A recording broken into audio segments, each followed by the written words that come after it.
আপনার এইরকম অবস্থা কেন? এই চেয়ারে বিছতেছেন কেন? আরে আমার গরম লেগে গেছে। মানে ওই চেয়ারে বসতে পারলো না, এই চেয়ারে কি সমস্যা বুঝলাম না। গরম বেশি লাগছে? ভাই বিছতেছেন কেন আপনি? বিছতাছি দুঃখে।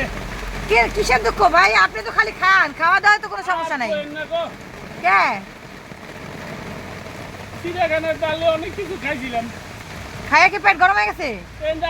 গরম লেগে গেছে। কাঁঠাল কটা খাইছেন? আপনি তো আমি কাঁঠাল খাইতে দেখছিলাম। কটা খাইছেন কাঁঠাল? একটা পুরোটা খাইছি। পুরো একটা কাঁঠাল খাইছেন? হ্যাঁ। খাইয়া না এত গরম? গরম আর মানে আল্লাহর রহমত যদি না আসতো তাহলে আপনি কি করতেন এখন এই গরমে? আল্লাহর রহমত খাইলে তো বৃষ্টিতে ভিজতাছি গরম দেখতা। একটু ঠান্ডা হওয়ার জন্য। আয় মেঘ দে, পানি দে, জলদি ছায়া দে। এবার শিক্ষা হয়েছে যে কাঁঠাল খাওয়া যাবে না, এত বেশি পাইলে খাওয়া যাবে না। ঠিক কইছ, আর কাঁঠাল খামু না। কাঁঠাল না, মানে যে কোনো জিনিস অতিরিক্ত খাওয়া যাবে না। না আমি অতিরিক্ত খাই না, আমার পরিমাণ খাই। আপনার পরিমাণ তো মানুষ তো দেখা মনে করেন জীবন শেষ।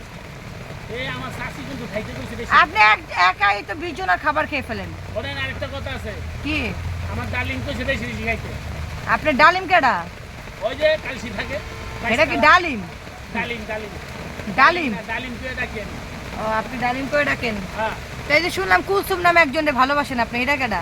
ওই কুলসুমি আমি ডালিম তুই ডাকি। আরে বুঝলাম না জহির ভাই, এটা কেমন কথা? কুলসুম কালসুম দেন না একটা চকলেট খাই। দারমিয়া চকলেটে কি আপনার? আপনি তো এক বয়ম চকলেট খাইয়া লাইবেন দেখা যায়। এটা কথা শুনুন। আপনারা খাওয়াইতে গেলে ভাই ফকিরে দেব ভাই, আমি ভয় পাইছি ভাই, আমি খাওয়াইতে পারতাম না। কারণ আমার ডালিমটা যদি আয় কিছু খাওয়ান লাগবে না। আর আপনার ডালিম এলে আপনি খাওয়াবেন, ডালিম ফল আনার বেদেনা খাওয়াবেন, কিন্তু আপনি আমারে কোন খাওয়াইতে? আমি তো ফকিরে দেব আপনার খাওয়াইতে গেলে, কারণ আপনি যেই খাওয়া খান। আমারে ফোন দিয়া কইছে, হ্যাঁ এ খাতক জই দিয়া, হ্যাঁ এই মুই চেকবাড়ি আইতাছি, হ্যাঁ বললে কি খাওন যাইস? এই যে কইছে খাওয়ানোর দ্বারে খাওয়ানো চাইছে, দেখ খালার ফলে বন্ধ হয়ে গেলে। খারাপ আছে।